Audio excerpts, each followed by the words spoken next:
The dirt beneath her boots had turned to dust hours ago, and still Clara Brennan drove the hoe into the unforgiving Texas earth with a determination that would have broken lesser souls.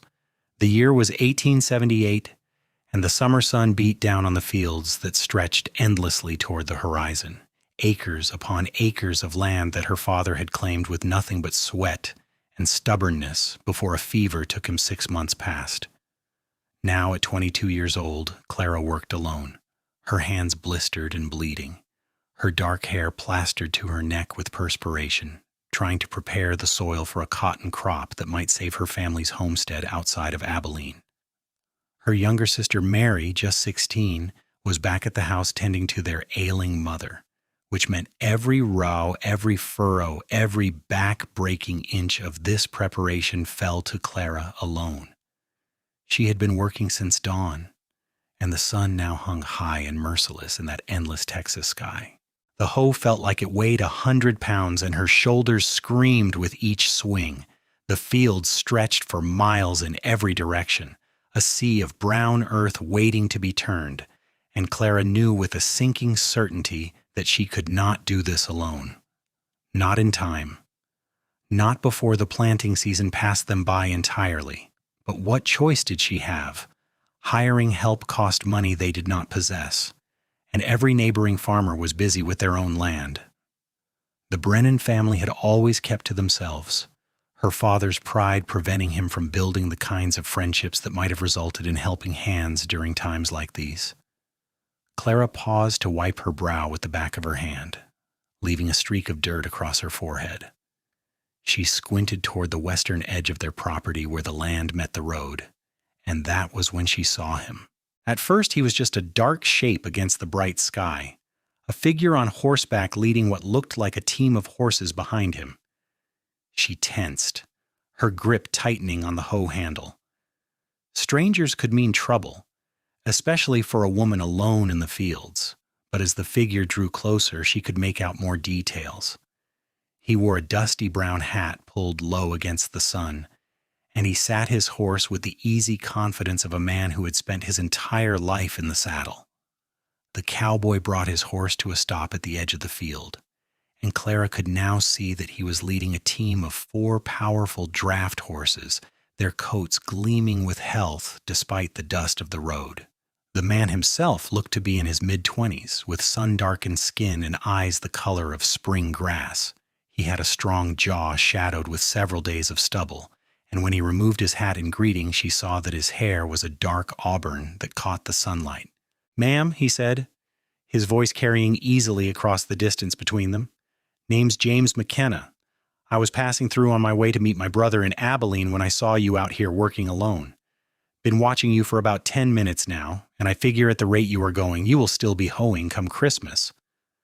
Clara bristled at his words, her pride flaring hot despite her exhaustion. "I manage just fine on my own, Mr. McKenna. Been doing it for 6 months now." James McKenna swung down from his saddle with fluid grace, and she noticed he was tall, well over 6 feet, with broad shoulders and the lean, muscled build of a working cowboy. "I do not doubt your determination, ma'am, but determination will not turn 500 acres of soil. These horses here, though, they were bred for exactly this kind of work. I have got a plow in my pack, and if you will allow it, I could have half this field turned before sunset." "I cannot pay you," Clara said bluntly, because there was no point in pretending otherwise. "We have barely enough to feed ourselves, let alone hire help." "Did I ask for payment?" James replied, and there was no mockery in his tone, only a straightforward honesty that caught her off guard. "My brother is not expecting me for another few days. I have got the time, and it seems to me you have got the need. Sometimes that is enough."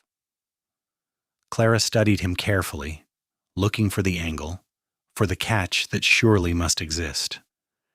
Men did not simply offer help without expecting something in return, not in her experience. But James McKenna met her gaze steadily, his green eyes clear and direct, and she found herself wanting to trust him despite her better judgment. "Why would you do that?" she asked. "You do not know me. You do not know anything about this land or why I am out here alone." James settled his hat back on his head and glanced out over the endless expanse of unturned earth. "I know that somebody died," he said quietly.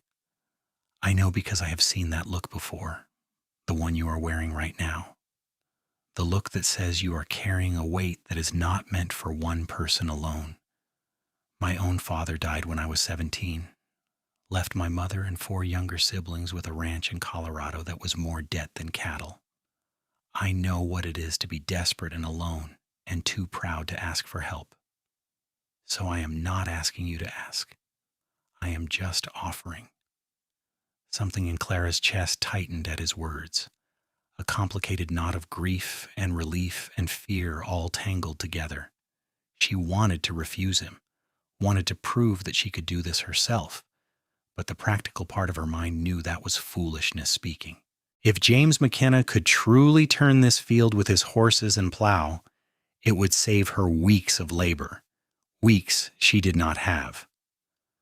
"All right," she said finally, the words feeling like both a surrender and a salvation.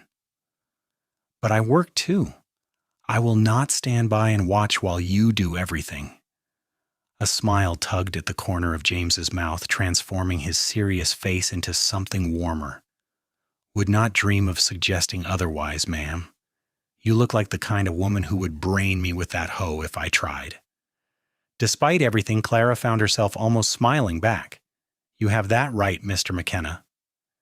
"James," he corrected. "If we are going to be working together, no sense standing on formality." "Clara," she replied. "Clara Brennan." James touched the brim of his hat in acknowledgement, then turned to his horses. Clara watched as he worked, his movements efficient and practiced, as he unpacked the plow from where it had been carefully wrapped and secured behind his saddle. It was a good plow, well maintained, the metal gleaming despite the dust of travel. He spoke softly to the draft horses as he hitched them to the equipment, and Clara noticed how they responded to him. Ears pricked forward, bodies relaxed. These were animals that trusted their handler completely.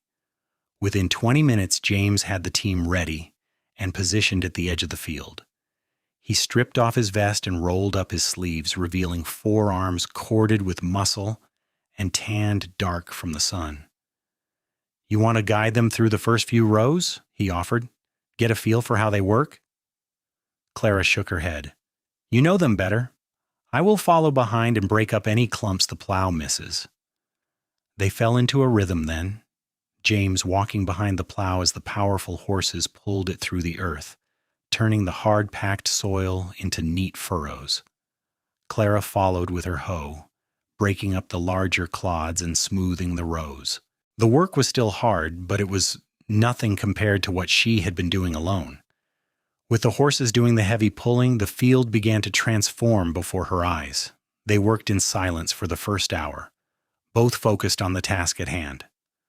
But as the initial urgency eased and the rhythm of the work settled into something almost meditative, James began to talk. He told her about Colorado, about the ranch his family had managed to save through sheer stubborn determination. He spoke of his brother Thomas, who had moved to Abilene to start a freight business and was doing well enough to offer James a partnership. He talked about the years he had spent working as a trail hand, driving cattle from Texas to Kansas, saving every penny he could to help his family. In turn, Clara found herself sharing her own story. She told him about her father, a dreamer who had believed that Texas soil and Texas sun could yield a fortune in cotton. She spoke of the fever that had swept through 3 months after they had arrived, taking her father and leaving her mother weakened, a persistent cough that would not leave her lungs. She explained about Mary, her sweet younger sister who had a talent for sewing and should have been in town learning dressmaking instead of trapped on a failing homestead in the middle of nowhere. "Why do you stay?" James asked at one point, pausing to let the horses rest. He pulled a canteen from his saddle and offered it to Clara first, a gesture of courtesy that she appreciated more than she could say. The water was warm but clean, and she drank gratefully before handing it back. "Where would we go?" Clara replied. "We sold everything to come here. This land is all we have. If we leave, we have nothing.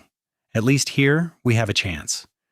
If I can get this crop in, if the cotton grows, we might earn enough to hold on another year. And then another year after that, eventually, maybe we will have something real." James took a drink from the canteen, his gaze fixed on the horizon. "That is a lot of ifs, Clara." "I know," she said softly. "But what else can I do? Give up? Let my father's dream die? Let my sister and mother end up in some charity house in town? I cannot do that. I will not." He looked at her then, really looked at her, and Clara felt something shift in the air between them.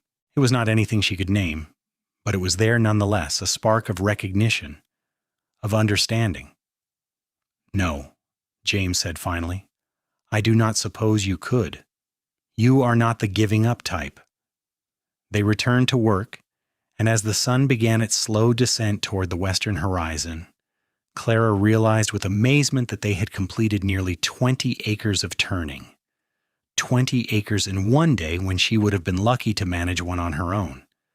By the time the light began to fail, transforming the sky into shades of orange and purple, they had made a visible dent in the enormous task before them.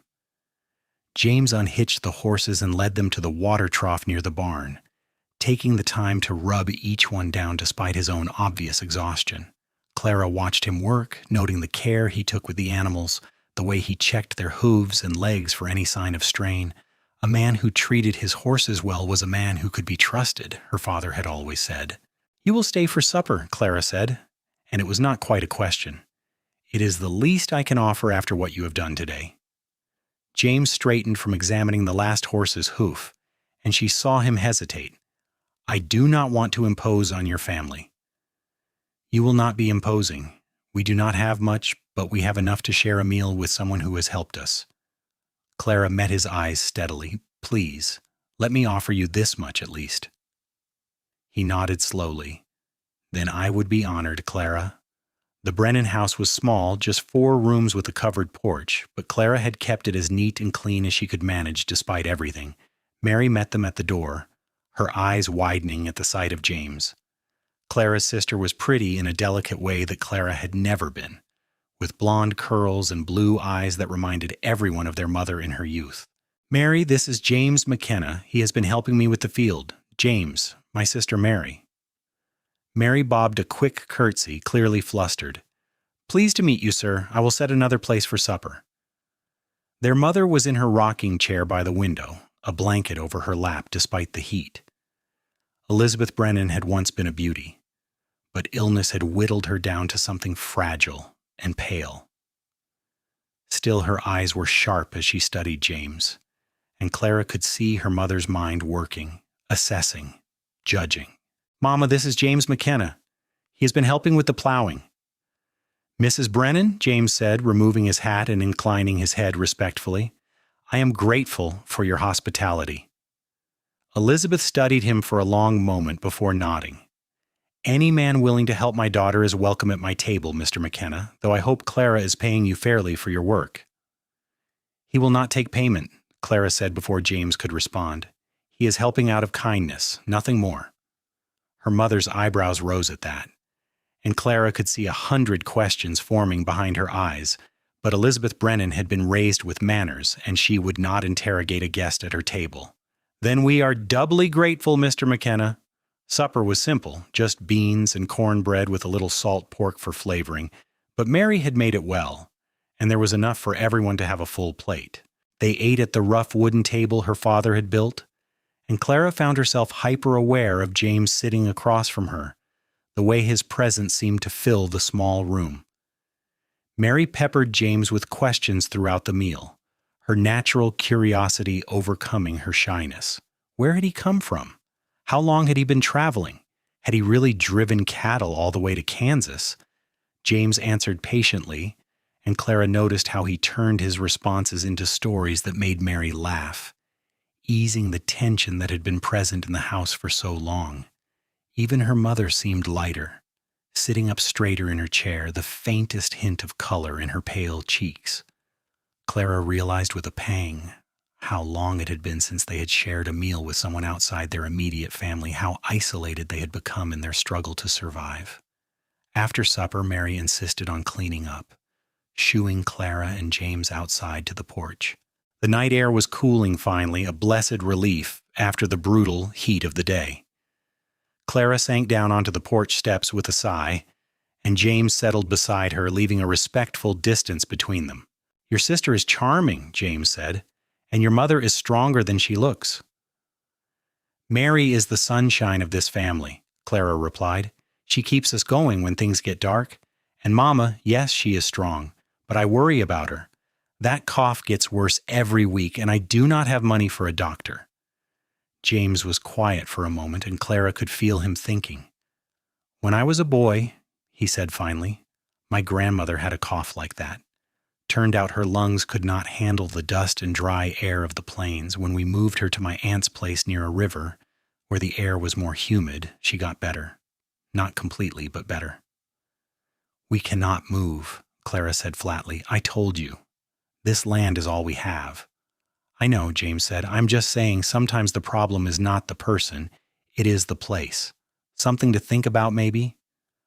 Clara did not answer because she did not want to think about her mother slowly suffocating on Texas dust with no solution in sight. Instead, she changed the subject. "How long will you stay? To help with the field, I mean." "As long as it takes," James replied. "My brother will understand if I'm a few days late. This is more important." "Why?" The question burst out of Clara before she could stop it. "Why does this matter to you? We are strangers. You owe us nothing." James turned to look at her, and in the moonlight his eyes were dark and serious. "Do you believe in providence, Clara? In the idea that sometimes we are meant to be in certain places at certain times?"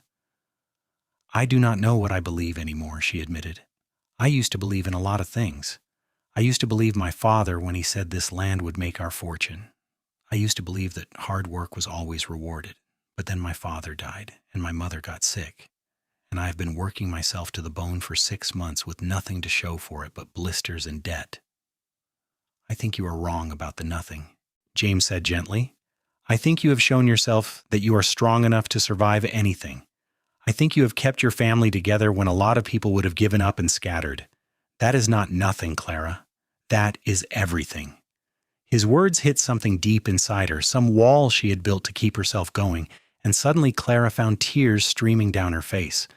She tried to stop them, mortified to be crying in front of this stranger, but they would not stop.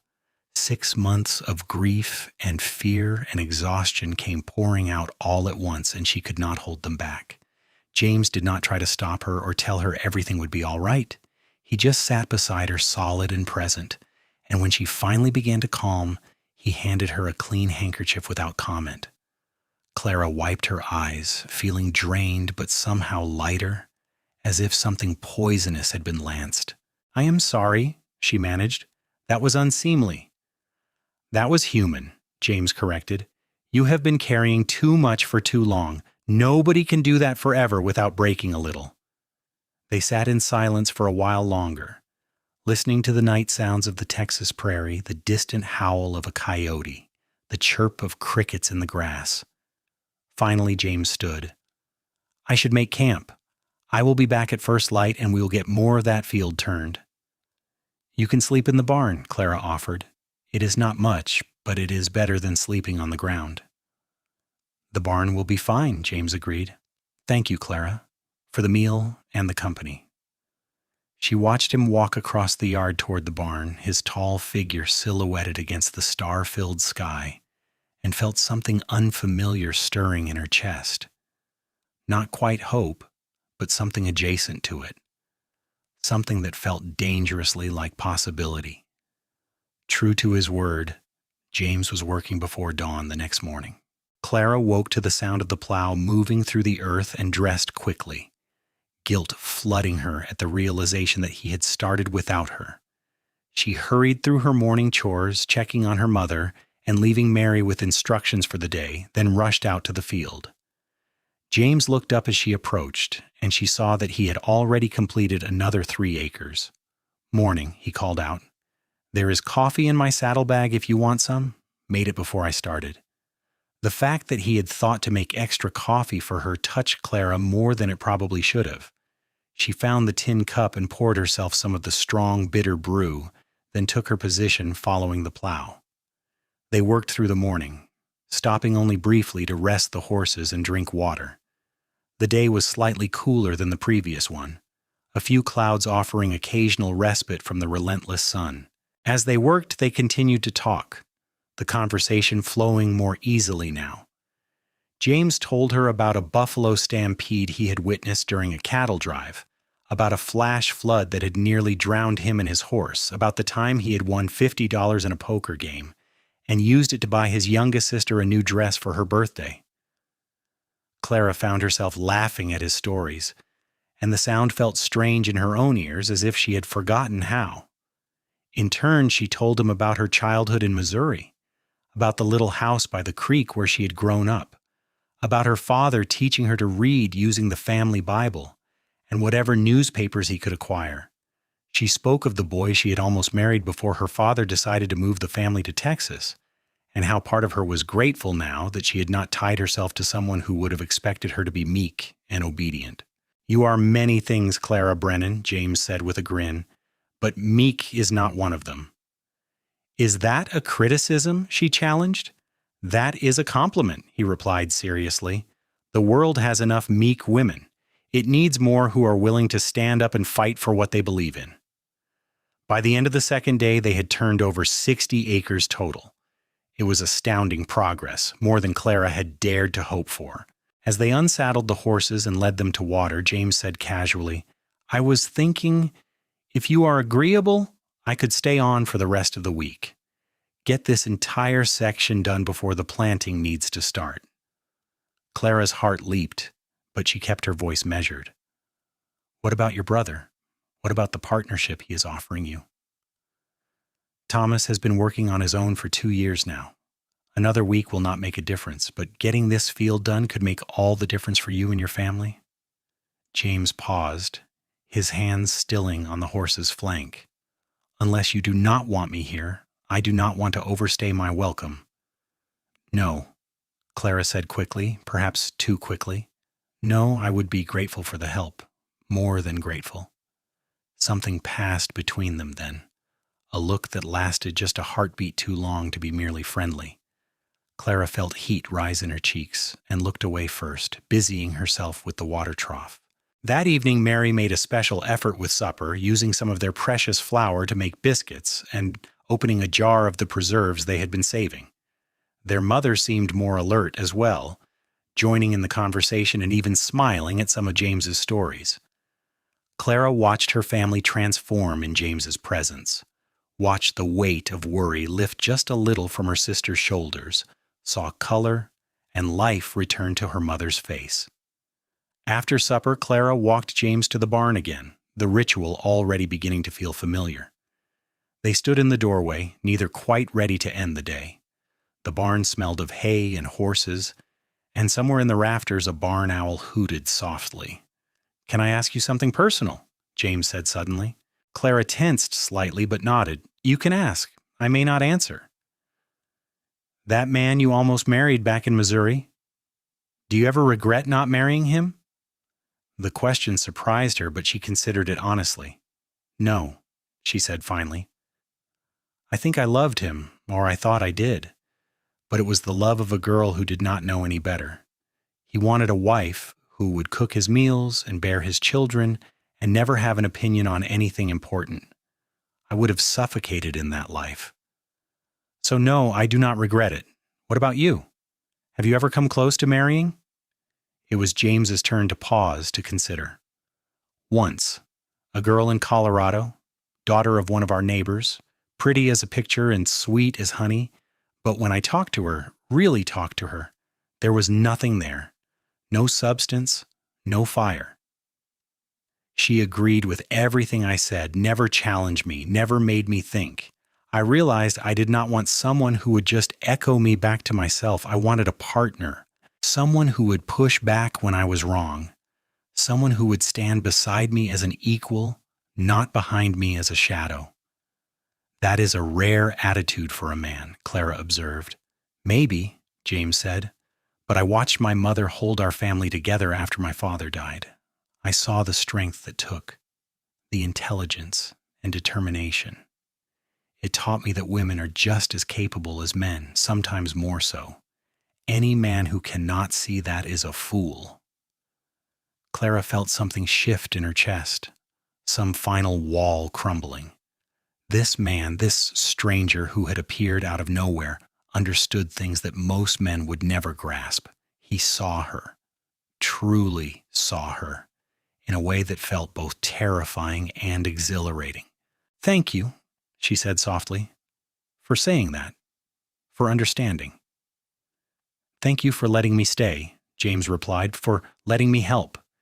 This week, working this land with you, it has been good, really good." They stood there in the barn doorway, the space between them charged with something neither was quite ready to name. Finally, Clara stepped back. "Good night, James." "Good night, Clara." The week passed in a blur of hard work and growing connection. Each day, James and Clara worked the field together, the acres of turned earth spreading like a brown sea behind them. Each evening, they shared meals with Mary and Elizabeth, the little house filling with conversation and laughter. And each night they stood in that barn doorway talking longer and longer before finally parting. Clara learned that James loved to read but had limited access to books on the trail. She lent him her father's copy of Ivanhoe, and they spent an hour discussing it the next evening, debating the merits of various characters. She discovered that he had a beautiful singing voice when she heard him crooning softly to the horses one morning, an old ballad about a lost love. She found out that he had once broken his arm falling off a bucking bronco and that he was afraid of thunderstorms, though he would never admit it to anyone else. In turn, James learned that Clara could calculate figures in her head faster than most men could with paper and pencil, a skill her father had taught her for keeping account books. He discovered that she had a dry sense of humor that caught him off guard and made him laugh out loud. He found out that she loved the hour just before dawn, when the world was quiet and still, and that she dreamed of someday having enough money to send Mary to a proper finishing school back east. By the end of the week, the field was done. All 500 acres had been turned and prepared for planting, ready to receive the cotton seeds that represented the Brennan family's last hope for survival. Clara stood at the edge of the field on Saturday evening, staring out at what they had accomplished together, and felt tears prick her eyes again. But these were different tears, tears of relief and gratitude rather than despair. James stood beside her, his presence as steady and solid as it had been all week. "You did it," he said quietly. "You saved your father's dream." "We did it," Clara corrected. "I could never have managed this alone. You know that." "Maybe," James conceded, "but you would have found a way. You are too stubborn to fail." Clara laughed, a sound that came easier now after a week of practice. "Is that another compliment?" "Always," James said, and there was something in his voice that made her turn to look at him. His green eyes were serious, searching her face. "Clara, I need to tell you something." Her heart began to pound, a mix of hope and fear churning in her stomach. "What is it?" "When I rode up to your field last Saturday, I told myself I was just being neighborly, doing a good deed. But that is not entirely true, or at least it is not the whole truth anymore." James took a breath, and she could see him gathering his courage. "This week, working beside you, getting to know you and your family, it has meant more to me than I can properly express. You are the strongest, most capable woman I have ever met, and I find myself not wanting to leave, not wanting to ride away and never see you again." Clara's breath caught in her throat. She had felt it too, this pull between them, but she had not dared to acknowledge it, not dared to hope that he might feel the same way. "James, I know this is sudden," he continued, words tumbling out now as if he had been holding them back all week. "I know we have only known each other 7 days, but sometimes 7 days is enough. Sometimes you just know. And I know that you are the kind of woman I have been looking for my whole life without realizing it. You are strong and smart and brave, and you do not back down from anything. You are everything I did not know I needed." "I feel it too," Clara admitted, the words barely more than a whisper. "This week, having you here, it has been like waking up from a long nightmare. You make me remember that there is more to life than just surviving. You make me want things I thought I had given up on." James reached out slowly, giving her time to pull away if she wanted to, and took her hand in his. His palm was calloused from years of hard work, warm and strong around her smaller hand. "Then do not make me leave," he said. "Let me stay. Let me help you plant this crop and see it through to harvest.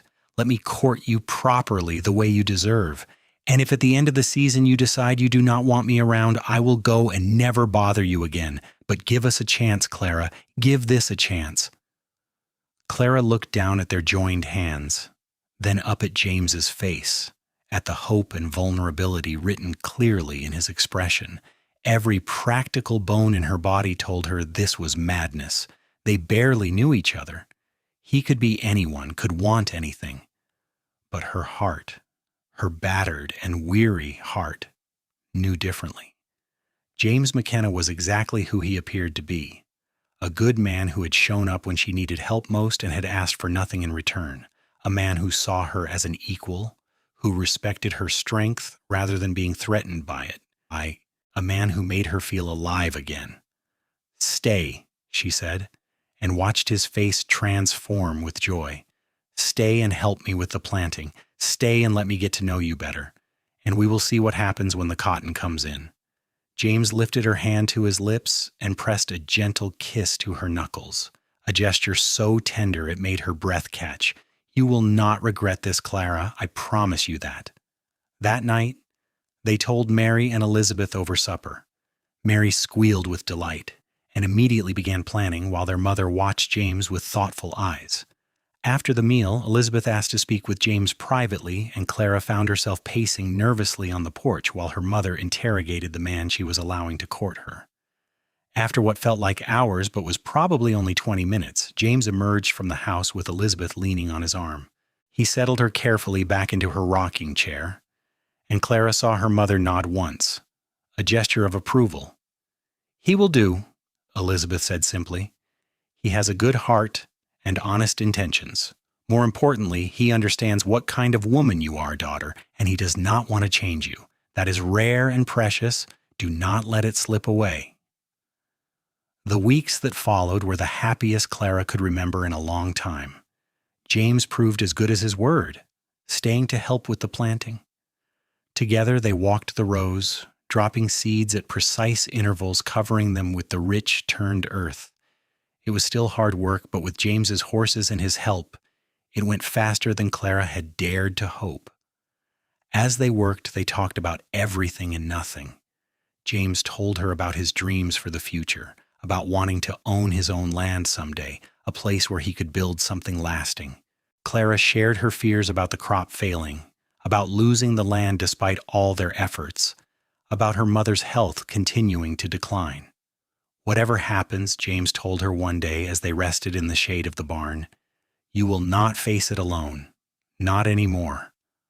I am here, Clara, and I am not going anywhere." He was courting her properly with a formality that would have been comical if it were not so touching. He brought her wildflowers from the prairie, carefully arranging them in a tin cup on the kitchen table. He asked permission before taking her hand. He never tried to steal a kiss, though Clara caught him looking at her lips more than once with clear longing. It was Mary who finally broke the tension. 6 weeks after James had first arrived, she cornered Clara in the kitchen while kneading bread dough. "For heaven's sake, Clara, the poor man is dying of longing. If you want to kiss him, just kiss him already." "Mary?" Clara's face flamed red. "That is not proper." "Proper?" Mary laughed. "You have been working in the fields like a man for 6 months. You live by different rules now. And besides, James is not some delicate flower who will be scandalized. He is a cowboy who has been pining after you since the day he arrived. Put him out of his misery."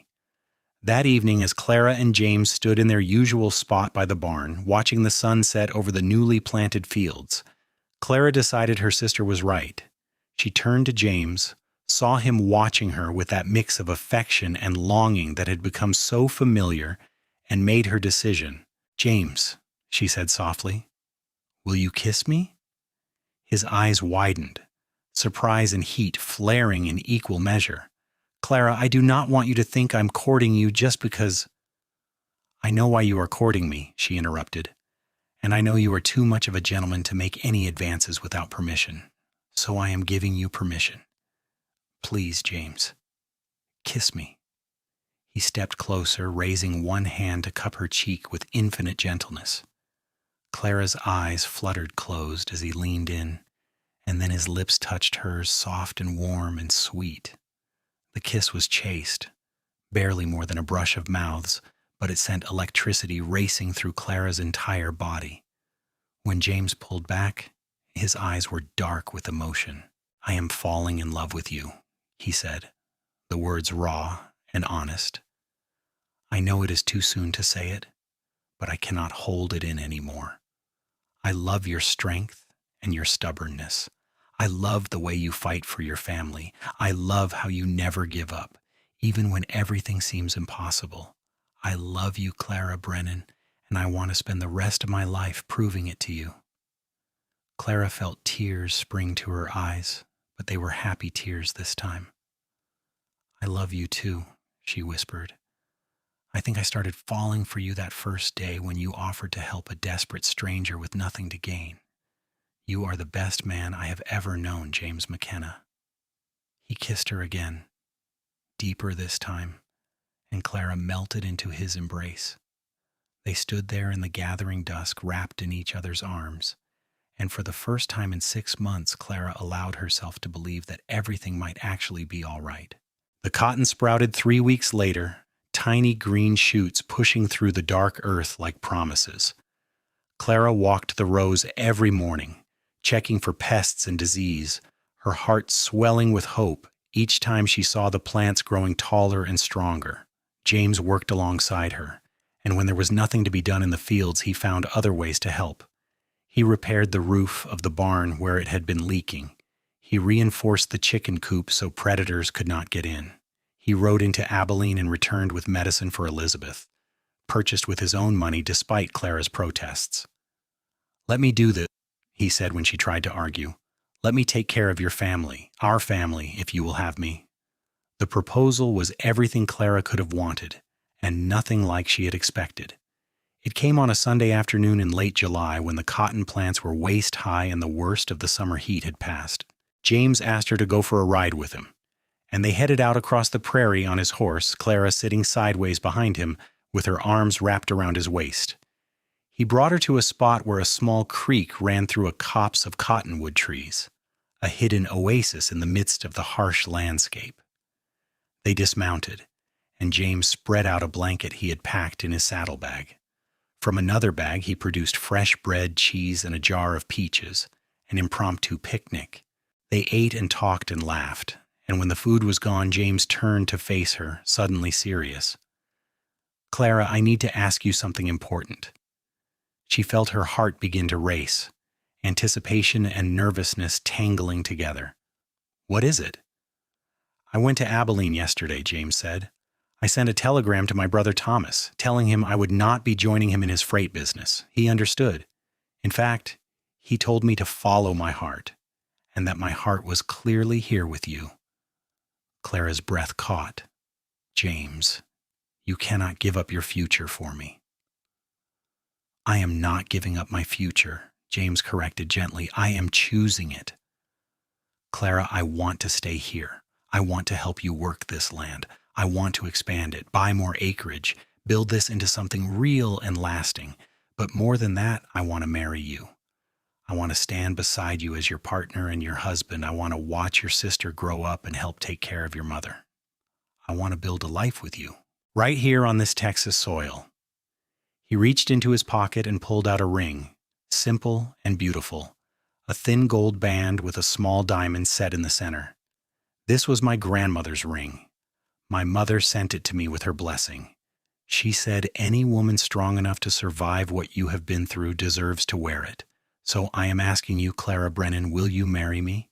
Will you let me be your partner in all things, from plowing fields to raising children to growing old together?"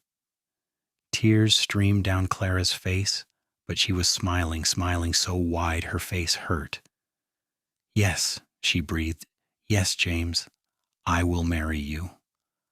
I want all of that, everything you described. I want to build a life with you."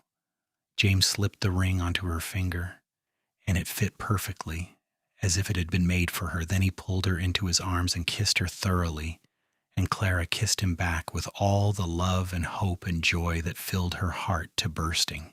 They were married 6 weeks later in Abilene's small church, with Mary as Clara's attendant and James's brother Thomas standing up as his best man. Elizabeth Brennan was well enough to attend, tears streaming down her face as she watched her eldest daughter wed. The ceremony was simple but beautiful, and when the preacher pronounced them man and wife, Clara felt as if her heart might explode with happiness. They had no money for a honeymoon, but James surprised Clara by arranging for them to spend 2 nights at Abilene's modest hotel, a luxury they could barely afford but that he insisted upon. Those 2 days were a revelation, a chance to be alone together as husband and wife, to learn each other's bodies with the same thoroughness they had learned each other's hearts. When they returned to the farm, they settled into married life with surprising ease. James moved his belongings into Clara's room, and they fell into new rhythms and routines. He proved to be everything Clara had hoped for in a husband, a true partner who consulted her on every decision and respected her opinions. When she disagreed with him about how to approach a problem, he listened and often changed his mind, acknowledging when her solution was better than his own. The cotton harvest in October exceeded their wildest expectations. The combination of the newly turned soil, good weather, and careful tending resulted in a crop that filled their barn to bursting.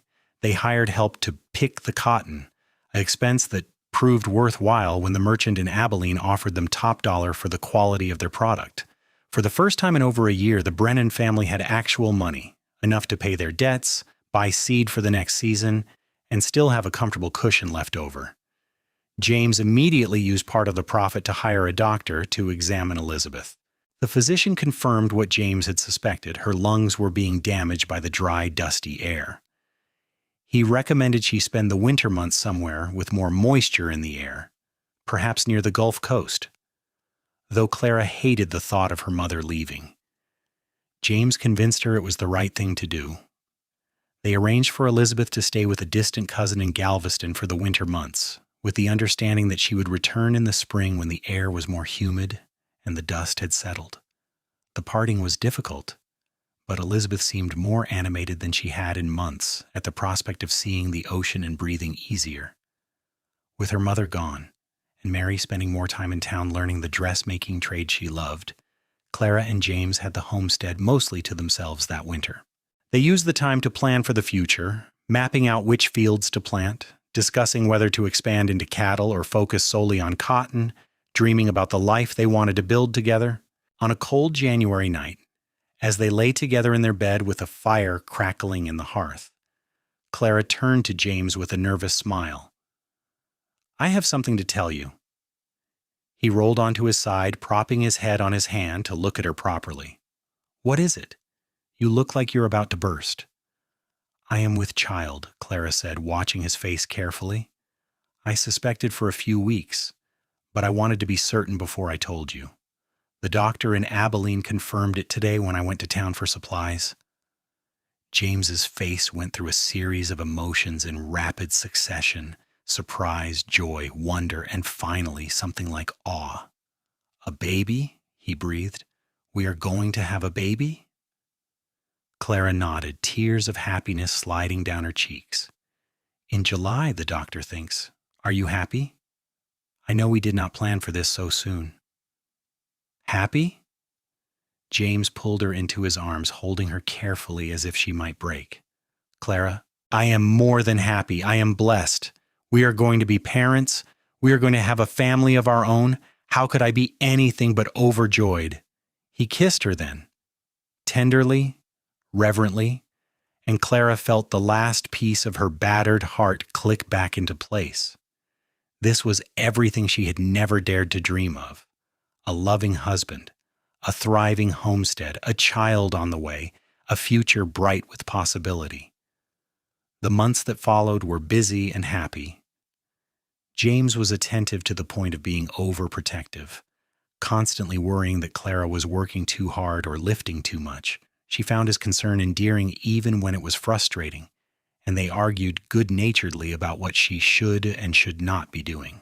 Elizabeth returned in April, looking healthier than she had in over a year. The time in Galveston had done her good, the ocean air clearing her lungs and restoring some of her strength. She wept with joy when Clara told her about the baby, and immediately set about preparing everything they would need. Mary, now 17 and finishing her apprenticeship with the dressmaker in town, spent her evenings sewing tiny gowns and blankets for her future niece or nephew.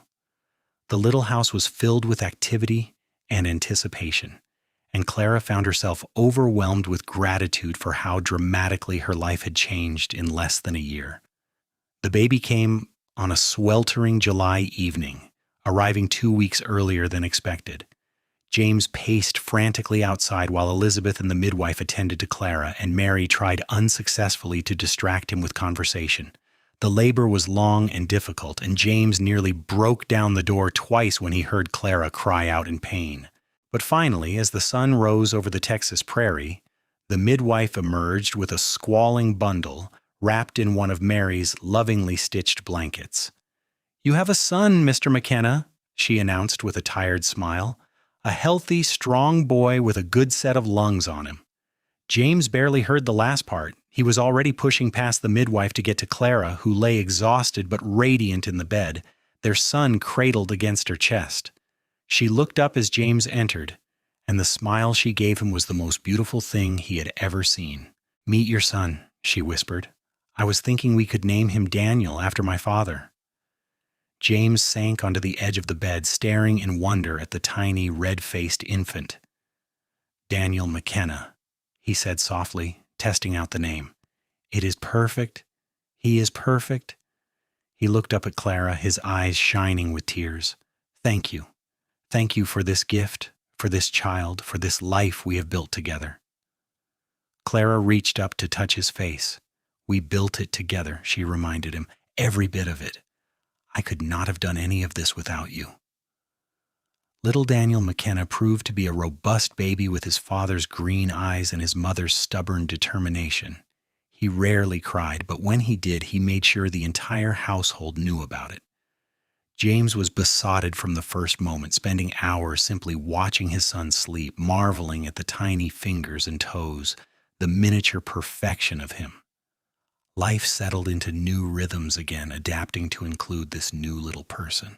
James took over even more of the field work so Clara could focus on Daniel, though she insisted on being out there with him whenever possible, the baby strapped to her back in a sling Mary had fashioned. Elizabeth regained more of her strength and took joy in being a grandmother, singing old lullabies and rocking Daniel when he was fussy. The farm prospered under James's management and Clara's keen business sense.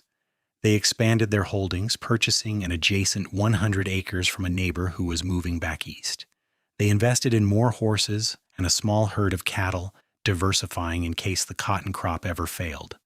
James proved to have a knack for breeding horses, and soon they were selling quality mounts to other ranchers and cowboys passing through. By Daniel's second birthday, the McKenna farm was one of the most successful operations in the county. James had built a larger house to replace the cramped original structure, a proper 2-story home with enough room for their growing family and Elizabeth and Mary when they visited. Mary had married a nice young banker from Abilene and was expecting her first child, while Elizabeth had regained enough health to travel between both her daughters' homes, spending winters in Galveston with her cousin and the rest of the year in Texas with her grandchildren. On a warm evening in May of 1881, Clara and James stood on the porch of their new house, watching Daniel chase fireflies in the yard with the single-minded determination of a 2-year-old. Clara leaned back against her husband's chest, his arms wrapped around her waist, one hand resting on the slight swell of her belly, where their second child grew. "Can you believe this is our life?" Clara asked softly. 3 years ago, I was alone in that field, convinced I was going to lose everything. And now look at us. We have a beautiful home, a thriving farm, a wonderful son, and another baby on the way. Sometimes I have to pinch myself to make sure I'm not dreaming. James pressed a kiss to her temple. If you are dreaming, then I am dreaming the same dream, and I never want to wake up. He turned her in his arms so he could look at her properly, his green eyes serious. You saved me, Clara. I was drifting, moving from place to place with no real purpose, no real home. And then I saw you in that field, and everything clicked into place. You gave me purpose. You gave me a home. You gave me a reason to stay and build something lasting. We saved each other, Clara corrected, reaching up to touch his face with gentle fingers. I was drowning in despair and loneliness, and you threw me a lifeline. You showed me that I did not have to carry everything alone. You proved that true partnership, real love does exist. We built this life together, James. Every bit of it. He kissed her then, sweet and tender, while fireflies danced in the gathering dusk, and their son's laughter rang out like music. And Clara thought about that burning summer day 3 years ago when a cowboy had ridden up to her field leading a team of horses, about how a simple act of kindness had transformed into the greatest love story she could have imagined. Their second child, a daughter they named Emma after James's mother, arrived that autumn. She was tiny and perfect, with wisps of auburn hair and her father's smile. Daniel was fascinated by his baby sister, constantly wanting to hold her and help take care of her, displaying a gentle, protective streak that made both Clara and James's hearts swell.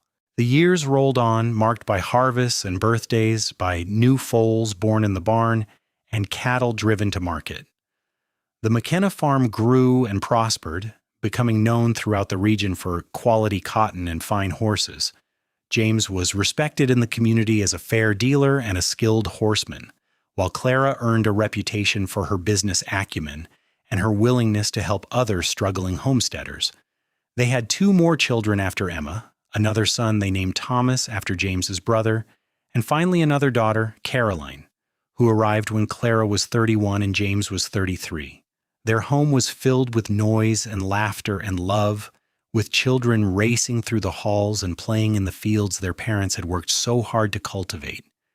Elizabeth lived to see all 4 of her grandchildren born, her health finally stabilizing enough that she could remain in Texas year-round. She passed peacefully in her sleep when Daniel was 10, surrounded by her family, having lived long enough to see both her daughters happy and successful. It was a good death, as good as any death could be, and they mourned her but also celebrated the extra years they had been given with her. Mary and her husband had 3 children of their own, and the cousins grew up close despite living in separate towns. Summer brought long visits where the children ran wild on the farm, and Christmas gathered everyone together for massive celebrations in the big house James had built. On their 10th wedding anniversary, James surprised Clara with a trip to San Antonio, their first real vacation since their honeymoon. They left the children with Mary and spent a blissful week exploring the city, eating in restaurants, and simply being together without the constant demands of farm and family. On their last night, they sat in a plaza beneath the stars, and James took Clara's hand. "Do you remember what you said to me that first night?" he asked, just when I offered to help with the field. Clara smiled, memories washing over her. "I said I could not pay you." "And do you remember what I said back?" "You asked if you had asked for payment. You said sometimes need and time are enough." James nodded. "I have been thinking about that a lot lately, about fate and providence, and how sometimes we end up exactly where we are meant to be. I was not looking for you that day, Clara. I was just passing through on my way to somewhere else, but I found you anyway, or you found me, or God put us in each other's path. However it happened, I am grateful every single day. You are the best thing that ever happened to me." Tears pricked Clara's eyes. Even after 10 years of marriage, James could still make her cry with his sincerity and his love. "You changed my life," she said softly. "You saved me when I was too stubborn to ask for help. You loved me when I was too broken to believe I deserved love. You gave me a family and a home and a partnership that is everything I ever dreamed of. I love you, James McKenna. I will love you until the day I die and beyond." They kissed in that San Antonio plaza, two people who had found each other against all odds and built something beautiful and lasting together. And when they returned home to their 4 children and their thriving farm, they brought with them a renewed commitment to the life they had created, to the love that sustained them through good times and bad. The years continued to pass, bringing challenges and triumphs in equal measure.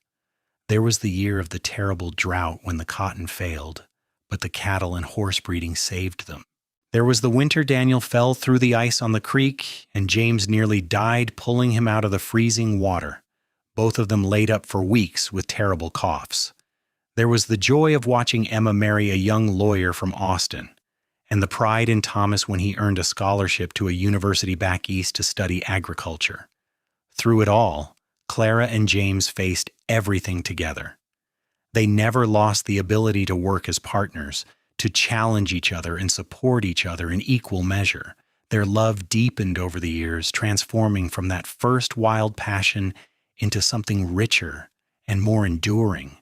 A love built on shared struggles and shared triumphs, on raising children and building a legacy. When Daniel was 22, he announced his intention to marry the daughter of a neighboring rancher. The wedding was held at the McKenna farm, and as Clara watched her eldest son exchange vows, she found herself thinking about her own wedding day 17 years earlier. She looked over at James, silver now threading through his auburn hair, lines around his eyes from years of squinting against the Texas sun, and felt her heart swell with love. He caught her looking and smiled, reaching over to take her hand. And in that moment, Clara knew that every hardship, every struggle, every moment of doubt had been worth it to arrive at this place, surrounded by family and love and the fruits of their labor. Life on the farm continued to evolve. Daniel and his new wife built a house on the eastern section of the property and began farming their own acreage with James and Clara's guidance. Thomas returned from university with revolutionary ideas about crop rotation and soil management, eager to implement new techniques. Emma and her husband moved back from Austin when her father-in-law died, and her lawyer husband opened a practice in Abilene, handling all the legal work for the McKenna holdings. Only Caroline, the baby of the family, seemed restless with farm life.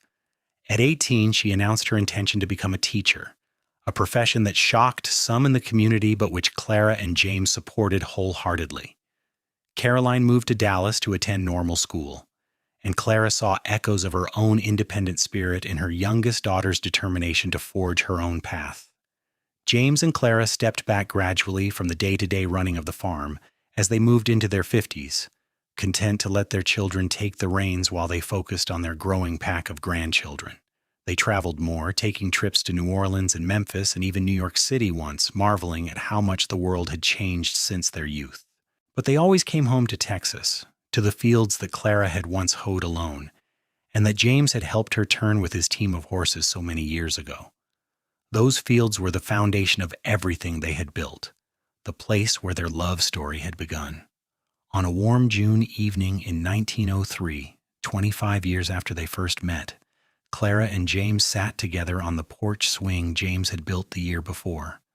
The sun was setting over fields planted with cotton by their sons and grandsons, and the sound of children's laughter drifted from the house where Daniel's family was staying for the week. 25 years, Clara said wonderingly, leaning her head against James's shoulder. A quarter of a century since you rode up to my field with your team of horses. Best decision I ever made, James replied, his arm around her shoulders, stopping to help a stubborn woman with a hoe and a hopeless task. It was not hopeless once you arrived, Clara pointed out. You made it possible. We made it possible, James corrected, echoing the refrain that had sustained them through 2.5 decades of marriage. Everything we have, everything we are, we built together. Clara turned to look at him, at the man who had saved her and whom she had saved in return. at the partner who had stood beside her through everything life had thrown at them. His hair was more silver than auburn now, and there were deep lines around his eyes and mouth, but to her he was as handsome as he had been that first day. More handsome, really, because now she could see the life they had lived written on his face. Every laugh line and every worry crease a testament to their journey together. "I would do it all again," she said softly. "Every moment, every struggle, every joy. If I had to go back and live my life over, I would not change a single thing because every choice led me to you." James pulled her closer, pressing a kiss to her silver-streaked hair. "I love you, Clara McKenna. I have loved you for 25 years, and I will love you for the next 25 and beyond." They sat together in the gathering dusk, two people who had found each other when they needed it most, who had built a life and a legacy through hard work and partnership and love. The fields stretched out before them, planted and growing, testament to everything they had accomplished. And in the house behind them, their children and grandchildren laughed and argued and lived, carrying forward the values and love that Clara and James had worked so hard to instill. It was a good life, Clara thought as the first stars began to appear in the darkening sky. No, it was better than good. It was everything she had never dared to dream of during those desperate days of hoeing fields alone. And it had all started with a cowboy, a team of horses, and a simple act of kindness that had blossomed into the greatest love story she could have imagined. The years continued to unfold with grace and gratitude. Clara and James grew old together, their love never diminishing, but instead growing deeper, richer, more profound with each passing season. They watched their children thrive and their grandchildren grow. They celebrated 50th wedding anniversaries and the birth of great-grandchildren.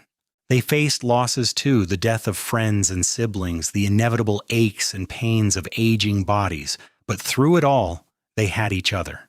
And in the end, that was what mattered most. Not the size of their farm or the extent of their holdings, but the life they had built together, the family they had raised, the love that had sustained them through everything. When Clara McKenna passed away peacefully at the age of 78, surrounded by children and grandchildren and great-grandchildren, James held her hand and told her one last time that she was the love of his life, his partner, his everything. And Clara, with her last breath, told him that she would wait for him, that their love was strong enough to transcend even death. James lived another 2 years, long enough to see Carolyn's daughter graduate from university, long enough to watch Daniel's grandson take over full management of the farm. And when he finally closed his eyes for the last time, at peace and ready, his children swore they saw him smile as if greeting someone he had missed desperately. They buried James and Clara side by side on a hill overlooking the fields they had worked together, the land that had brought them together and sustained them through 56 years of marriage. And if you stood there in the evening when the wind blew just right, you could almost hear the echo of their laughter, could almost see the ghost of a young woman with a hoe and a young man with a team of horses working side by side under the Texas sun, building the foundation of a love that would last forever. The McKenna farm continued to thrive, passed down through generations, each one carrying forward the values and lessons that James and Clara had instilled. The story of how they met became family legend, told and retold to children and grandchildren, a reminder that sometimes the greatest love stories begin with a simple act of kindness, with someone seeing another person's need and choosing to help without expecting anything in return. And in the end, perhaps that was the truest measure of their love. Not that it had been perfect or easy, but that it had been real, built on mutual respect and partnership, on seeing each other as equals and working together toward common dreams. It was a love that had transformed two struggling individuals into a formidable team, that had turned desperate circumstances into prosperity, that had created a legacy that would endure long after they were gone.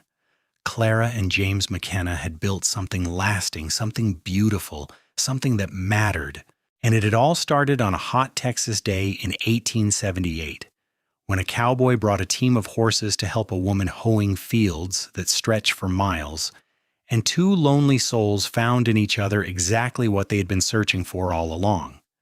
Their story was one of hard work and determination, of facing challenges head-on and never giving up. But more than that, it was a story of love, pure and true and lasting, the kind of love that builds families and communities, that changes lives and creates legacies, the kind of love that reminds us all that sometimes when we are at our lowest point, help arrives in the most unexpected forms.